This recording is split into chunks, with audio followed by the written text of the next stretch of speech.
ప్రపంచంలోనే అతిపెద్ద ప్రజాస్వామ్య వ్యవస్థ అయినటువంటి భారత్కి ప్రధానమంత్రి ముఖ్యమైనటువంటి పాత్ర పోషిస్తారు. ప్రభుత్వ అధినేతగా తన కీలక బాధ్యతలు నిర్వహించడం మనకి రాజ్యాంగబద్ధమైనటువంటి అధికారులు సంక్రమించాయి.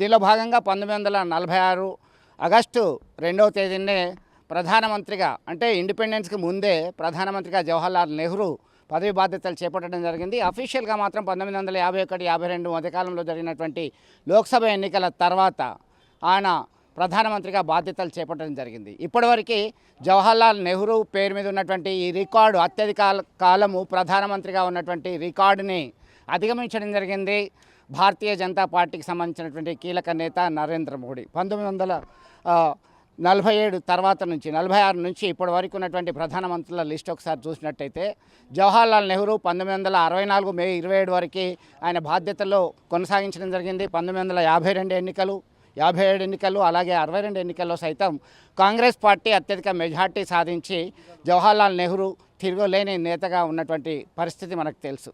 ఆ తర్వాత జవహర్లాల్ నెహ్రూ మరణానంతరం గుల్జారీ లాల్ నందా తాత్కాలిక ప్రధానమంత్రిగా పదవి బాధ్యతలు చేపట్టడం జరిగింది, కేవలం కొన్ని రోజులు మాత్రమే. అనంతరం లాల్ బహదూర్ శాస్త్రి, ఎల్బి శాస్త్రి, ఆయన జై జవాన్ జై కిసాన్ అనేటువంటి నినాదం ఇవ్వడం జరిగింది. అత్యల్ప కాలమే ఆయన తాష్కెంట్ ఒప్పందం మీద సంతకం చేసిన మరుసటి రోజే అనుమానాస్పద స్థితిలో మృతి చెందినటువంటి విషయం విదితమే. ఆ తర్వాత వెంటనే మళ్ళీ గుల్జారీ లాల్ నందా తాత్కాలిక ప్రధానమంత్రి బాధ్యతలు చేపట్టడం జరిగింది.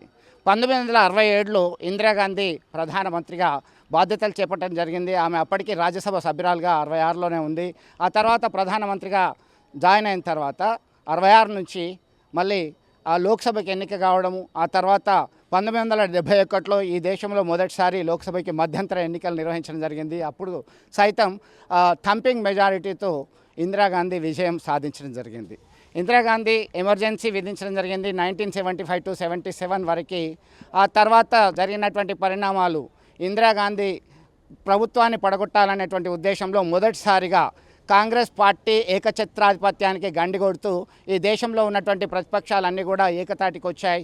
దానిలో భాగంగా జనతా పార్టీ నేతృత్వంలో మొరార్జీ దేశాయ్ ప్రధానమంత్రిగా పదవి బాధ్యతలు చేపట్టడం జరిగింది. కేవలం కొన్ని సంవత్సరం పైచీలకు మాత్రమే మొరార్జీ దేశాయ్ ఈ దేశంలో ప్రధానమంత్రిగా పదవి బాధ్యతలు నిర్వహించాడు. వెంటనే చౌదరి చరణ్ సింగ్ ఆయన కేవలం నెల రోజులు మాత్రమే ప్రధానమంత్రిగా పదవి నిర్వహించడం జరిగింది. దీనిలో చరణ్ సింగ్ సంబంధించినటువంటి రికార్డు ఏంటంటే ఒక్కసారి ఆయన లోక్సభలో ప్రధానమంత్రి హోదాలో అడుగుపెట్టలేదు. ఎందుకంటే ఇందిరాగాంధీ ఇంటర్నల్ అగ్రిమెంట్తోనే నేను నీకు ఉన్నాను, మద్దతు ఇస్తాను అని భరోసా ఇచ్చారు. ఆ తర్వాత కాన్ఫిడెన్స్ మోషన్కి వెళ్తా అంటే మీరు ప్రధానమంత్రిగా ఉంటే నేను ఎలా కొనసాగేది అంటూ మళ్ళీ తిరస్కరించడం జరిగింది. ఆ తర్వాత గత్యంతరం లేకుండా మళ్ళీ ఆయన లోక్సభని డిజాల్వ్ చేసి ఎన్నికలకు వెళ్లాల్సినటువంటి పరిస్థితి. ఆ తర్వాత మళ్ళీ కిచిడి సర్కార్కి హఠా దేవ్ అనే నినాదంతో కాంగ్రెస్ పార్టీ మళ్ళీ నినాదంతో ప్రచారం చేయడం జరిగింది. థంపింగ్ మెజారిటీతో 1980లో ఇందిరాగాంధీ ప్రధానమంత్రిగా పదవి బాధ్యతలు చేపట్టడం జరిగింది. అప్పుడున్నటువంటి క్లిష్టమైనటువంటి పరిస్థితులు, పంజాబ్లో జరుగుతున్నటువంటి crisis, operation blue star golden టెంపుల్లో సైనిక చర్య చేపట్టిన అనంతరము ఖలిస్తాన్ ఉగ్రవాద సంస్థ హిట్ లిస్టులో పెట్టడం జరిగింది. ఆ హిట్ లిస్టులో భాగంగానే ఇందిరాగాంధీ ప్రధానమంత్రి హోదాలో ఉన్నప్పుడు మాత్రమే ఆమె బాడీ గార్డ్స్ చేతిలో హతం కావడం జరిగింది. ఆ తర్వాత వెంటనే మరి రాజీవ్ గాంధీ ప్రధానమంత్రిగా బాధ్యతలు చేపట్టడం జరిగింది. రాజీవ్ గాంధీ 1989 వరకు ఆయన బాధ్యతలు చేపట్టడం జరిగింది, పదవి బాధ్యతల్లో ఉన్నారు. ఆ తర్వాత మళ్ళీ మరొకసారి సంకీర్ణ ప్రభుత్వం మన దగ్గర వచ్చేసింది. నేషనల్ ఫ్రంట్, యునైటెడ్ ఫ్రంట్ అనే పేర్లతోని మరి విపి సింగ్, విశ్వనాథ్ ప్రతాప్ సింగ్ ఆయన ప్రధానమంత్రిగా బాధ్యతలు చేపట్టడం జరిగింది. విపి సింగ్ తర్వాత కొద్ది రోజులకి మళ్ళీ చంద్రశేఖర్ రావడం జరిగింది, ప్రధానమంత్రిగా బాధ్యతలు చేపట్టడం జరిగింది.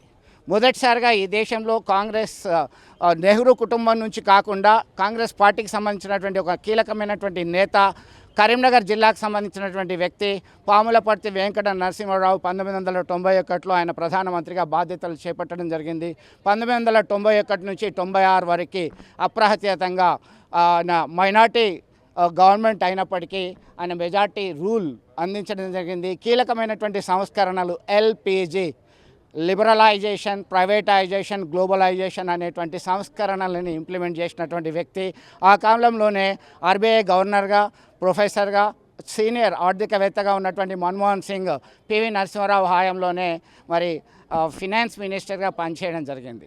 1996లో జరిగినటువంటి ఎన్నికల్లో అటల్ బిహారీ వాజ్పేయి కేవలం 13 రోజులు మాత్రమే ప్రధానమంత్రిగా బాధ్యతలు చేపట్టడం జరిగింది.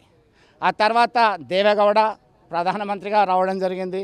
ఆ తర్వాత ఐకే గుజ్రాల్, కొద్ది రోజుల్లోనే ఇందర్ కుమార్ గుజ్రాల్ ఆయన బాధ్యతలు చేపట్టడం జరిగింది. మళ్ళీ ఎలక్షన్స్ జరిగాయి. 1996 నుంచి 99 వరకు 3 సంవత్సరాల్లోనే 3 సార్లు లోక్సభకి ఎన్నికలు జరిగినటువంటి పరిస్థితి మనకి మన దేశంలో ఉన్నటువంటి క్లిష్టమైనటువంటి క్రైసిస్ ఏంటిదో మనం చెప్పొచ్చు. 1996లో మరొకసారి అటల్ బిహారీ వాజ్పేయి కొద్ది రోజుల్లోనే 98లో ప్రధానమంత్రిగా చేరడం జరిగింది. 13 నెలల పాటు ఆయన అధికారంలో కొనసాగారు. కేవలం ఒక్క ఓటు తేడాతో ఆయన పదవికి రాజీనామా చేయడం జరిగింది. అవిశ్వాస తీర్మానం ద్వారా ఆయన్ని తొలగించడం జరిగింది. ఆ తర్వాత జరిగినటువంటి లోక్సభ ఎన్నికల్లో 1999 నుంచి 2004 వరకు అప్రహత్యాతంగా పూర్తి స్థాయిలో భారతీయ జనతా పార్టీకి సంబంధించినటువంటి నేత అటల్ బిహారీ వాజ్పేయి. భారతీయ జనతా పార్టీ కొద్ది రోజులు మన సిద్ధాంతాన్ని, మూల సిద్ధాంతాన్ని పక్కన పెడదామనేటువంటి పాలసీతోని ముందుకు రావడం జరిగింది. దానిలో హిందుత్వ అనేటువంటిది ఒకటి, కామన్ సివిల్ కోడ్ ఇంప్లిమెంటేషన్ అనేది ఒకటి, అయోధ్య రామ మందిర్ అనేది. ఈ ప్రధానమైనటువంటి సిద్ధాంతాలను పక్కన పెట్టినప్పుడు మాత్రమే ప్రతిపక్షాలు, ఇతర ప్రాంతీయ పార్టీలు అన్నీ కూడా భారతీయ జనతా పార్టీకి మద్దతు ఇవ్వడం జరిగింది. 1999 నుంచి 2004 వరకు ఇండియా ఈ షైనింగ్ అనేటువంటి నినాదంతో 2004లో కొద్ది రోజుల ముందే లోక్సభకి ఎన్నికలకు వెళ్ళడం జరిగింది. ఆ తర్వాత కొద్దిపాటి మెజార్టీతో యూపీఏ యునైటెడ్ ప్రోగ్రెసివ్ అలయన్స్కి సంబంధించి సోనియా గాంధీ నేతృత్వంలో ఆమె చైర్పర్సన్గా ఉంది.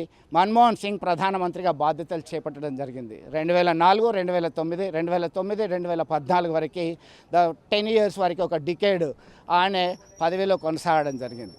2014 నుంచి ఇప్పటి వరకు అప్రహత్యాతంగా 12 సంవత్సరాలు పూర్తి చేసుకున్నటువంటి ఘనత ప్రధానమంత్రి నరేంద్ర మోడీ నాయకత్వంలో ఉన్నటువంటి భారతీయ జనతా పార్టీ అబ్సల్యూట్ మెజారిటీతో ముందుకెళ్తుంది. ప్రపంచంలోనే ఒక విశ్వ గురువుగా సత్తా చాటినటువంటి వ్యక్తిగా శ్లాఘించడం జరుగుతుంది. అనేక పాలసీ మ్యాటర్స్ కావచ్చు, ఇంటర్నల్ అండ్ ఎక్స్టర్నల్ డెసిషన్స్లో కావచ్చు, ఒక సమగ్రమైనటువంటి భారతీయ ఇండిజినస్ మేక్ ఇన్ ఇండియా అనేటువంటి నినాదము, అలాగే రోడ్స్ డెవలప్మెంట్, 4 లైన్స్ డెవలప్మెంట్లో చాలా వేల కిలోమీటర్లు పూర్తి చేయడము, ట్రైన్కి సంబంధించి వందే భారత్ ఎక్స్ప్రెస్ కావచ్చు, ఆ తర్వాత ఉడాన్ పథకం ద్వారా ఎయిర్ ఫోర్స్లో కావచ్చు సామాన్యులకి సైతం విమానయానం రావడం, అలాగే విదేశాంగ విధానంలో సైతం కీలకంగా ఉన్నటువంటి వ్యక్తిగా ప్రధానమంత్రి నరేంద్ర మోడీ నాయకత్వానికి దక్కుతుంది. ఇది భారత ప్రజాస్వామ్య వ్యవస్థ యొక్క ప్రధానమంత్రుల పనితీరు, తీరుతెన్నులు, ఇప్పటివరకు ప్రధానమంత్రులుగా చేసినటువంటి వ్యక్తుల యొక్క లిస్ట్. విడుదల సుమంత్తో కలిసి చంద్రశేఖర్, RTV, కరీంనగర్ నుంచి.